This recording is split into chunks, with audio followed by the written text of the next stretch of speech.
न्यायालय का बुलडोजर चला, क्या बुलडोजर नहीं चल सकता? जो लोग बुलडोजर लेकर के डराते थे वो डीएनए तो बोल सकते हैं, लेकिन डीएनए का फुल फॉर्म नहीं बोल सकते।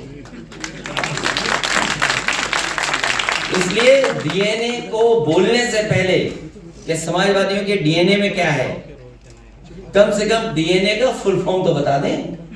है कि बुलडोजर इस्तेमाल करने के लिए दिल दिमाग बहुत मजबूत होना चाहिए, दृढ़ प्रतिज्ञ होना चाहिए, और वो बुलडोजर का इस्तेमाल नहीं कर सकते जो दंगाइयों के आगे घुटने टेक देते हैं। उससे भी बड़ी बात है कि हमारे मुख्यमंत्री कहने को योगी हैं कि कभी कभी बायोलॉजिस्ट भी बन जाते हैं। अब उस बहस में मैं नहीं जाऊंगा कि बायोलॉजिकल वाली बहस में जाऊं कि ना जाऊं, कि बायोलॉजिकल हैं आप कि नहीं बायोलॉजिकल हैं। हमारे मुख्यमंत्री जी को चिंता है डीएनए की, उन्हें बहुत चिंता है डीएनए की।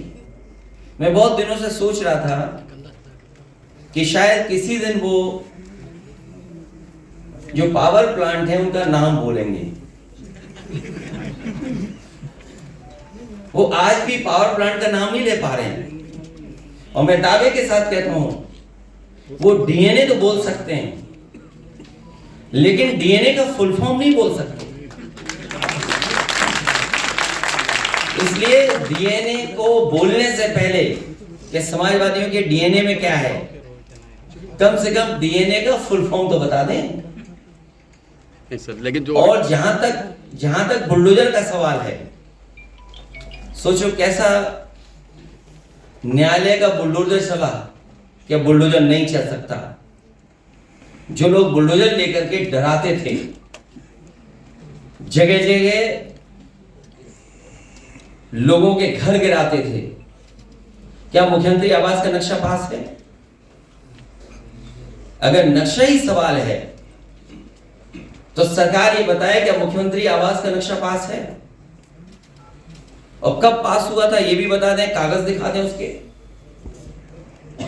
इसका मतलब ये हुआ कि आपने जानबूझ करके जिनसे आपको बदला लेना था, नीचा दिखाना था, और अपनी सरकार की ताकत पर, अहंकार पर आपने जानबूझ करके बुलडोजर चलाए, जिसका परिणाम यह है कि हाई कोर्ट से लेकर के सुप्रीम कोर्ट ये कह सकता है कि बुलडोजर संवैधानिक नहीं है, अनकॉन्स्टिट्यूशनल चीज है, अनकॉन्स्टिट्यूशनल है। और कल ही सुप्रीम कोर्ट ने कहा है कि अब बुलडोजर नहीं चल सकता है। तो क्या अभी तक जो बुलडोजर चल रहा था उसके लिए सरकार माफी मांगेगी कि नहीं मांगेगी? और जहां तक दिल और दिमाग, हमारे पत्रकार साथी आपको सबको पता है, ये कोई पहली बार बात नहीं मैं कह रहा हूं, और फिर कहता हूं, बुलडोजर में दिमाग नहीं होता है। करेंगे अगर हम फिजिकली भी स्ट्रांग हो तो हम मेंटली भी स्ट्रांग होंगे। हम समाजवादी लोग भरोसा दिलाते हैं कि उत्तर प्रदेश की आने वाली पीढ़ी को मेंटली स्ट्रांग करेंगे, और शिक्षा से भी उनको और मजबूत और अच्छा बनाने का काम करेंगे। कई महापुरुष ये कह चुके हैं कि एक ही हथियार है जो समाज और देश को बदल सकता है, वो है शिक्षा। जिस समय हमारे समाज शिक्षित होगा, सही और गलत का हम फैसला कर पाएंगे, अच्छा क्या है बुरा क्या है।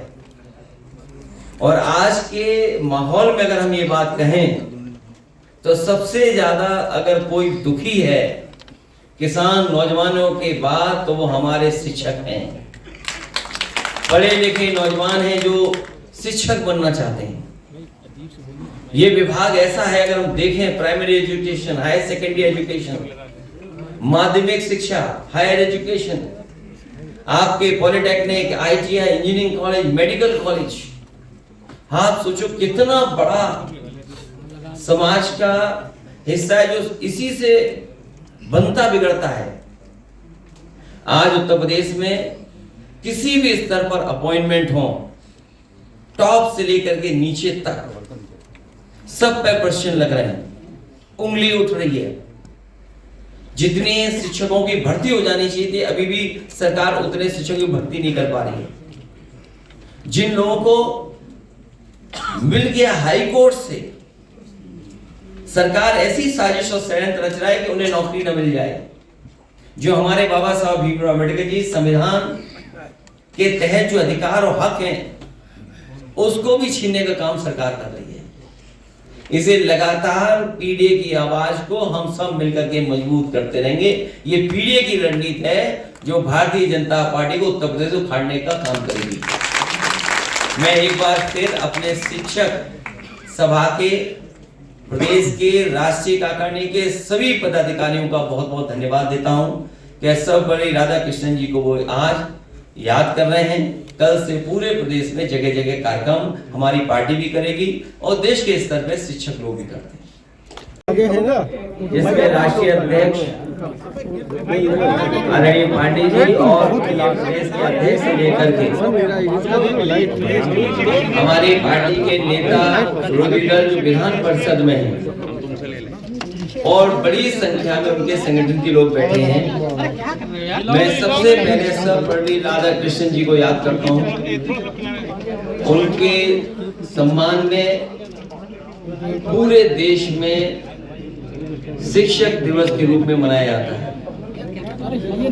आज समाजवादी पार्टी के कार्यालय में कार्यक्रम है, जहां पर हमने अपने प्रकोष्ठ के 11 शिक्षकों का भी सम्मान करने का काम किया है। और हमें आने वाले समय में उम्मीद है जब 5 तारीख को कार्यक्रम संपन्न होगा तो शिक्षक दिवस के दिन भी बहुत बड़ी संख्या में शिक्षक लोगों का सम्मान होगा।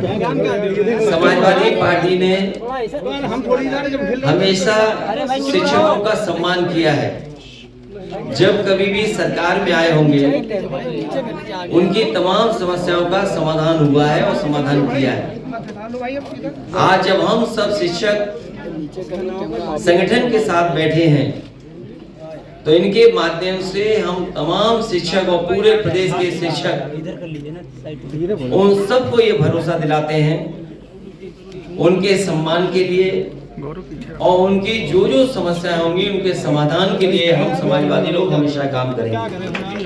नेताजी जिस समय मुख्यमंत्री रहे, नेताजी खुद शिक्षक थे। वो एक शिक्षक की परेशानी और उनका दुख दर्द वो समझते थे और उसका परिणाम ये हुआ जब भी वो सरकार में आए तो शिक्षकों की समस्या का समाधान किया। शिक्षा सबसे महत्वपूर्ण चीज है। शिक्षा हमारे समाज को सोचने समझने से लेकर के आगे बढ़ने का रास्ता दिखाती है और वही मुल्क, वही देश, वही समाज आगे बढ़ता है जिसमें शिक्षा दी जाती है अच्छी और जिसमें शिक्षकों का सम्मान होता है। कई बार हम लोग पढ़ते हैं कि सर्वपल्ली राधाकृष्णन जी का योगदान और उन्होंने पूरे जीवन भर, तो इसमें क्या गलत कहा? इसमें गलत क्या था?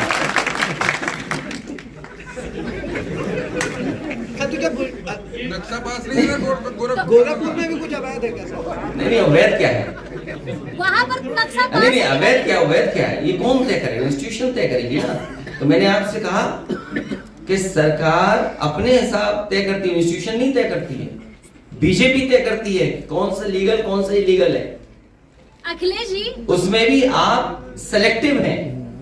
आप लखनऊ में चले जाइए, मैं तो आपसे कहता हूँ कहीं और मत जाइए, कहीं और मत जाइए। मैं एक याद दिलाता हूँ आप लखनऊ का, जो लोग कह रहे हैं हसीन सपना या जो भी बातें कह रहे हैं, आपको याद होगा लखनऊ के एक बिना नक्शा पास किए होटल में आग लग गई थी, कुछ लोगों की जान चली गई थी और उस समय मुख्यमंत्री जी ने कहा था कि 24 घंटे तब होंगे जब बुलडोजर चल जाएगा।